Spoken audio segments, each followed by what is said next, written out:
Саламатсыздар, урматтуу депутаттар. Мен biraz толкунданат окшойм, себеби 9 жылдан бери ушул заседание келе экен, бул жерге, бул здание киреле экен.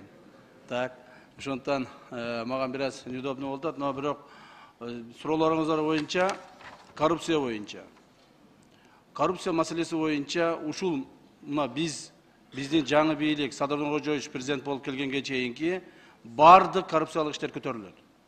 Ар бир адам кимдир бирөө коррупцияга малынган болсо, мамлекетке зыян келтирген болсо, анын ээлеген ордуна карабастан, жүргөн турганына карабастан, кимге жакындыгына карабастан ар бирин жоопко тартабыз.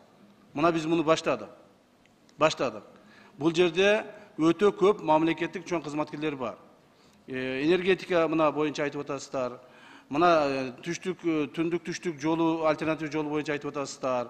Жол боюнча, транспорт боюнча, транспорт министрлиги боюнча уже бир 3-4 чоң коррупциялык иштер азыр каралып атат. Ошондуктан урматтуу депутаттар, урматтуу жетекчилер, бул маселелер жөн калбайт.